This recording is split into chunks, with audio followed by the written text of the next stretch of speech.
Bwana Yesu asifiwe. Wapendwa katika jina la Yesu Kristo, ni wasalimu. Kwa majina naitwa Pastor Felista Kanini kutoka katika kanisa la Jesus Winning Soul chini ya mtumishi Bishop Daniel Ndatula, nikiwa mmoja wa wanafunzi wa Lifeline Bible Study.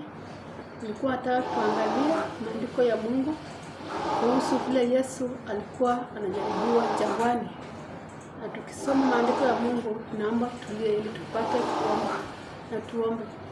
Baba, katika jina la Yesu Kristo mwana wa Mungu, nakushukuru kwa maana wewe ni Mungu na hakuna Mungu kama wewe. Nakuomba mbinguni na kwenda kusoma neno lako Mungu shemela cha leo. Na Bwana kwa tuongoze Baba. Neno lako Bwana Mungu alimakajenga ikatuinue chiroho. Baba mbinguni kila jambo Mungu rehema. Ukawa Mungu rehema, tunategemea neno lako Bwana. Katika jina la Yesu Kristo. Nuliwa na waimiliwa maana sifa zako Bwana. Wacha neno lako Bwana Mungu wa rehema ikakue katika watu wako Bwana. Bwana ikawa chakula ya kila wakati kwa watu wako. Katika jina la Yesu Kristo naomba kwa Mungu. Amen. Mtazamaji wangu kwa Facebook na kwa YouTube,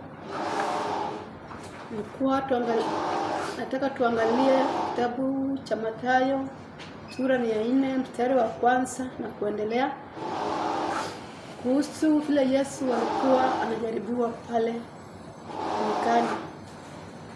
Naomba tukasome.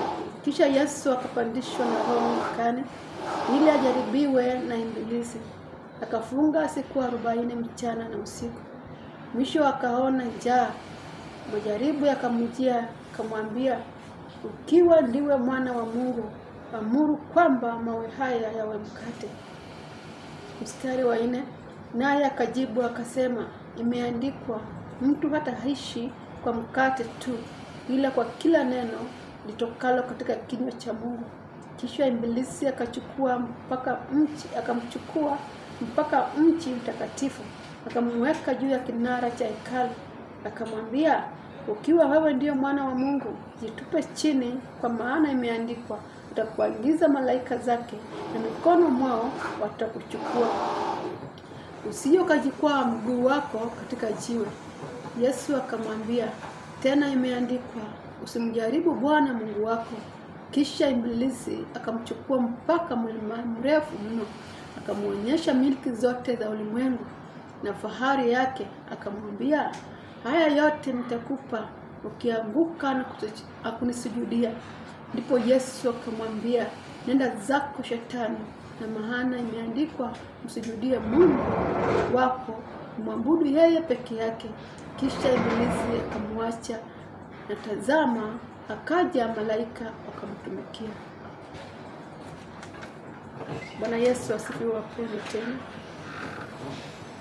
tumeona vile Yesu alikuwa anajaribiwa pale nyikani baada ya kutoka Yordani kubatizwa. Maandiko ya Mungu yanatuambia kwamba Yesu alichukuliwa na Roho akapelekwa nyikani. Hapo ndio alienda kupatana na Shetani. Shetani akaanza kumjaribu. Jaribu ya kwanza alimwambia angeuze jiwe likuwe mkate. Ukiangalia kwamba hiyo jaribu vile alimwambia, aliangalia kaona vile alikuwa amefunga na kuomba siku 40. Hakika alijua kwamba akona njaa. Ndio maana akamwambia, geuza hii jiwe ikuwe mkate, kama wewe kweli wewe ni mwana wa Mungu. Shetani alikuwa ameshasikia kwamba huyu ndio mwana wangu mpendaye, wakati alipotoka pale Yordani kubatizwa. Ndio maana kaanza na kumjaribu, kwa maana alijua kwamba anasikia njaa. Yesu naye akamjibu na neno, akamwambia, tukisoma maandiko ya Mungu, alimwelezea akamwambia, umeandikwa,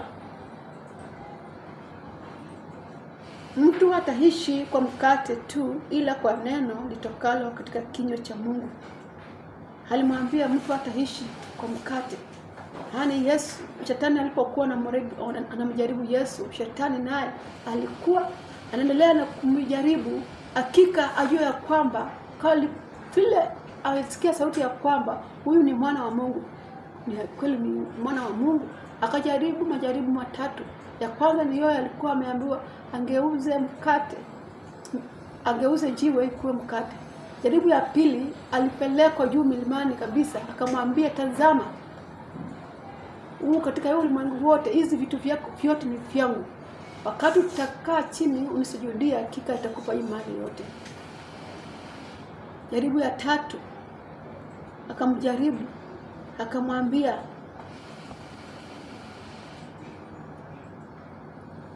Ibilisi akamwambia Yesu apande juu ya kinara na iachilie anguke, kwa maana atakuanguzia malaika zake na mikono wao wakuchukue.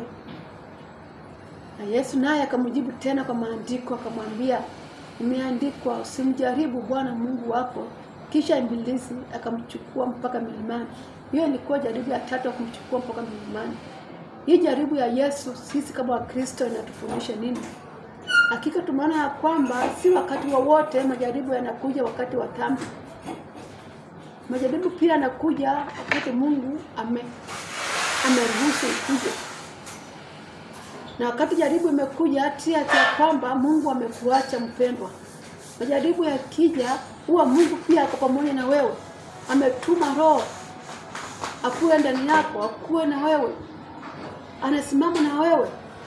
Kwa hivyo wakati umejaribiwa, usiona kama kweli Mungu ameenda mbali na wewe. Mungu huwa ako pamoja na wewe. Na wakati unashinda hawa majaribu yote, Mungu anakusawadia. Mungu anakupa malaika wako. Mungu anakuinua. Mungu anakupeleka kwa kiwango kingine. Tukiona majaribu ya Yesu wakati alikuwa anajaribiwa, alikuwa na neno lake katika moyo wake. Maandiko yanatuambia kwamba alikuwa anashinda shetani na neno lake. Alikuwa anamwambia kumeandikwa, hatutaishi kwa ajili ya chakula peke yake. Haya ni maandiko alikuwa anamshinda shetani naye. Na Mkristo wakati umejaribiwa, unashinda majaribu na nini? Unastahili kuwa unajua maandiko ya Mungu. Unaona ya kwamba Yesu alikuwa anashinda shetani na maandiko yake. Unakaa unatafakari, asubuhi unastahili kusoma maandiko ya Mungu. Unastahili kusoma maandiko ya Mungu mchana, hata jioni maandiko ya Mungu unastahili kusoma ili apate kukaa moyoni mwako. Moyoni mwako unastahili kujaa maandiko ya Mungu. Ili kila jaribu inapokuja ushinde haya majaribu na maandiko. Kama vile Yesu alikuwa anashinda majaribu. Si wakati wote tutakaa bila kujaribiwa, si wakati wote tutakaa na amani, si wakati wote tutakaa maisha yenyewe. Majaribu yatakuja, tutayashinda vipi kama Wakristo? Ni kujua neno la Mungu, ni kusoma neno la Mungu, ni kuweka ndani ya Mungu ndani ya mioyo yetu, ni kuishi ndani ya Mungu, ni kuacha Roho Mtakatifu akuwe ndani yetu, ni kuacha Roho wa Mungu atuongoze. Tusiwe tunatii sauti ya shetani, tuwe tunatii sauti ya Mungu. Kama vile Yesu alikuwa anatii sauti ya Mungu. Alichukuliwa na Roho akapelekwa nyikani. Kumaanisha kwamba Mungu alikuwa pamoja naye. Mpendwa msikilizaji wangu wa YouTube na Facebook, nimekuja kukutia moyo wakati wa majaribu. Wakati wa majaribu usivunjike moyo. Wakati wa majaribu usione kama Mungu amekuacha. Wakati wa majaribu usione kama uko peke yako. Hakika Mungu huwa ako pamoja na wewe. Na unapoenda kushinda hawa majaribu, Mungu anakupeleka kwa kingine. Ukiangalia unaweza kuwa umefunga. Unakaa kama mfungo kweli? Umejitolea umefunga mpendwa? Umejitolea umekaa katika maombi? Umejitolea umekaa katika maandiko ya Mungu? Ukiona ukimaliza kifungo ama huo ufungo uko nao, ama hiyo fasting, umefast kwa hizo siku, Mungu atakusaidia na kile ulikuwa umefungia. Maybe ulikuwa umepitia shida fulani, maybe umekuwa na magonjwa fulani, maybe ulikuwa na majaribu fulani umeyafungia. Na after kuyafungia unapatana na majaribu kali zaidi ya vile ulikuwa umefunga. Si ati ya kwamba Mungu amekuacha. Inatuambia kwamba si wakati wote utajaribiwa kwa sababu ya dhambi.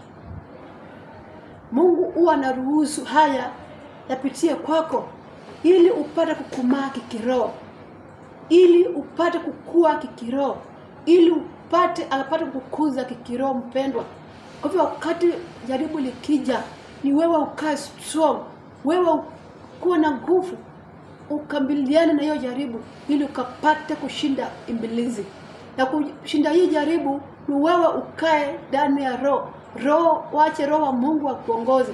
Wache Roho Mtakatifu akuongoze, akufundishe, ukae ndani ya Yesu. Usitoke kwa wokovu, kwa maana majaribu yamekuwa mengi. Kaa hapo, kwa maana Mungu ako pamoja nawe. Si ati amekuacha, Mungu ako pamoja na wewe kwa kila jaribu.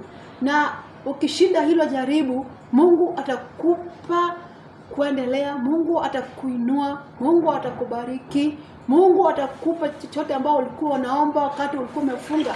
Mungu atakujibu maombi yako katika jina la Yesu. Bwana Yesu asifiwe.